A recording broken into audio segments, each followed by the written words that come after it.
All right, guys, so now we're going to outline, much like we did our argument paragraph, we're going to outline our rebuttal paragraph. So at the top of the page here, you're going to find a blank page. We are going to, again, whatever I'm writing on here, you're going to write in your minimum wage packet.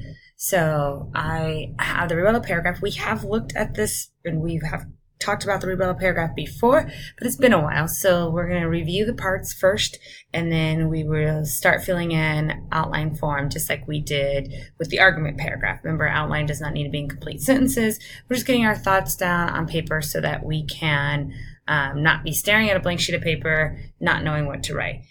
So with the rebuttal paragraph is you are going to start actually with your opposition. Opposition means the person who is opposite you. So our view for this is that minimum wage should be increased. So the person who is opposite of us is that minimum wage should not be increased. So we're going to start with our opposition's topic sentence, okay?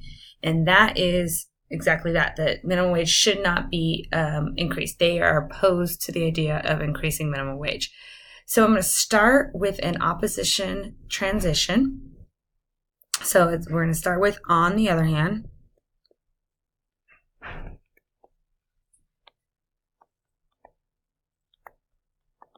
And I will give you a list of transitions. And on this one, I am going to write a complete sentence just so you can see what this would look like when you go to start your own outline. So on the other hand, many oppose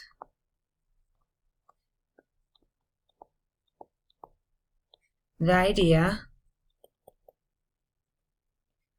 of increasing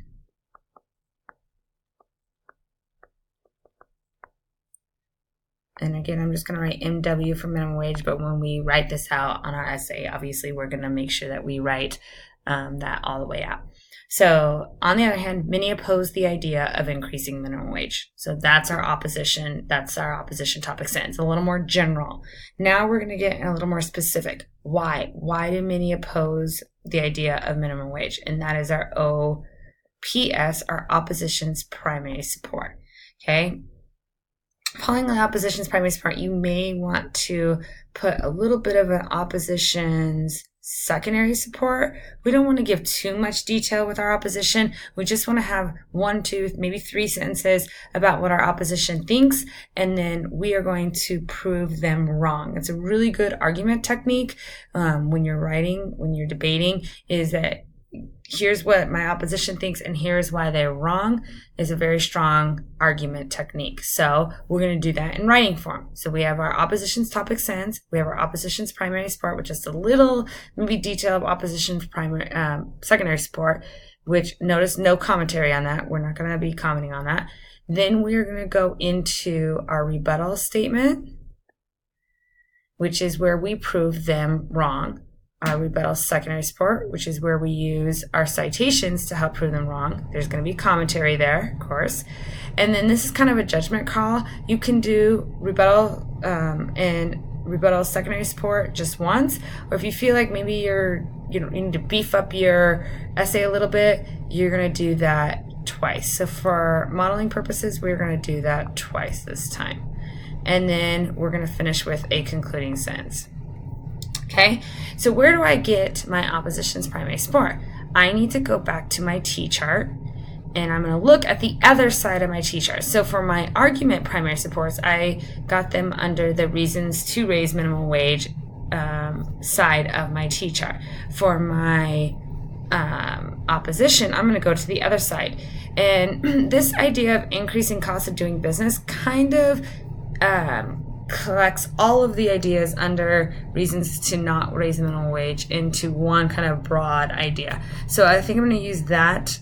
I'm going to kind of reword that a little bit, but that idea that it's going to be hard for businesses because of the increased cost of doing business, especially small businesses. So that's going to become my main argument that my opposition would make, is that it's going to cost them a little bit more. The other thing I need to keep in mind when choosing that is, do I have a statement on my side of the T-chart that would make sense with that kind of is a good argument against this. So if I say increased cost of doing business, or it's hard for businesses to pay for the minimum wage cost, I need to look at the other side and make sure that I have ideas that counter that. So again, I'm going to go to my sheet here, and I'm going to say it's hard for businesses. This is why they think we should not raise the minimum wage, especially the small businesses.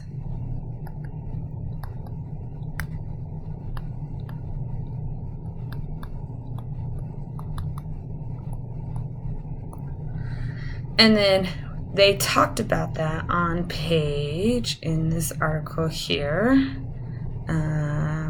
this one, because remember this was mostly about the increase in minimum wage is unnecessary. It was mostly about why it would be bad.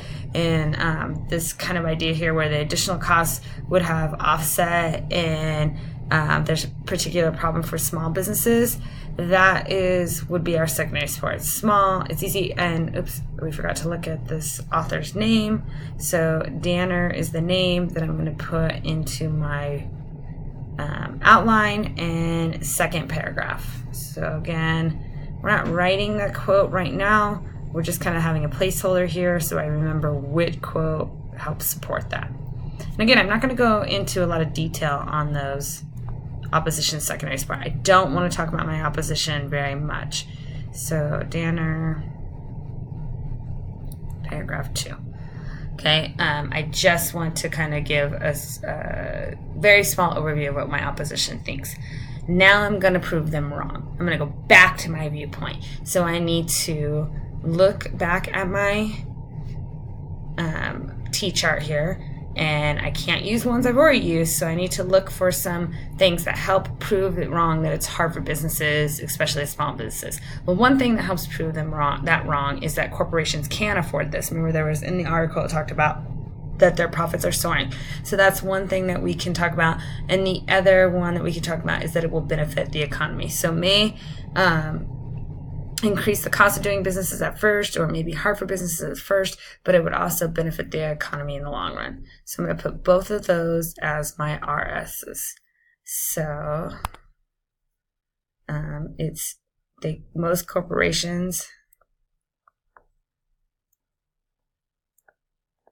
can afford it.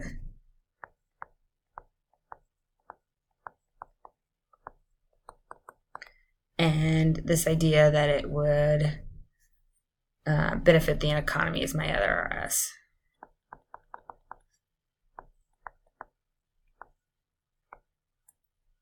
So now I need citations that will help support this idea. So most corporations can afford it, I'm going to go to this one here, it's time to increase the minimum wage.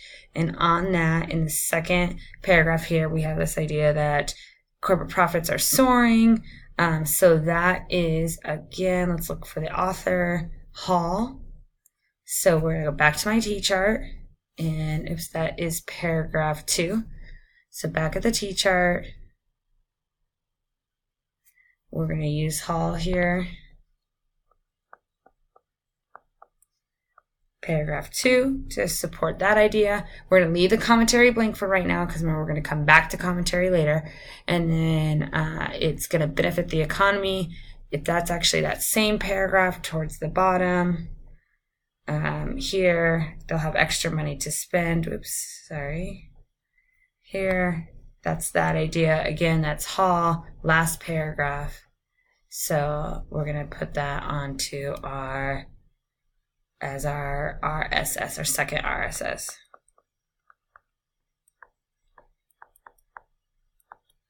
Okay, and again, going to leave that commentary because we have two RSSs. RSSs, we're going to leave that commentary blank because we're going to come back to it later after we review how to write commentary. The last step is to write a concluding sentence. With this, we already did with our argument essay or paragraph, we did the if-then statement, the prediction. For this one, we're going to do a call for action or recommendation. So when we do that, you're going to use words like should or must.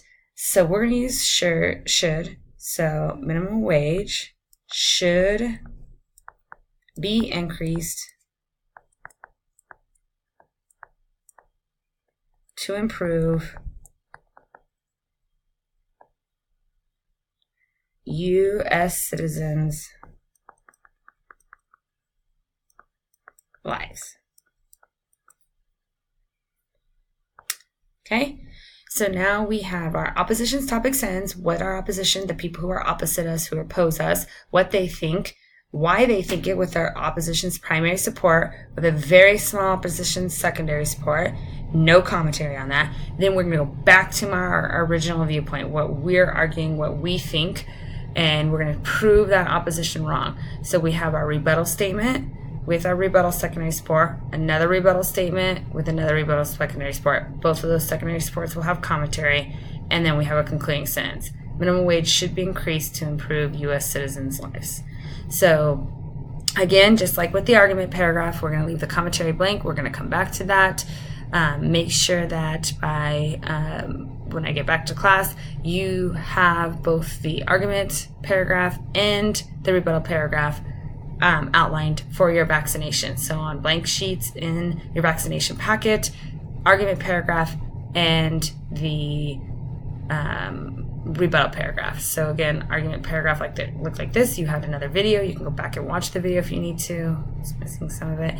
And then the rebuttal paragraph looks like this. Okay. Also with this, you have your survey.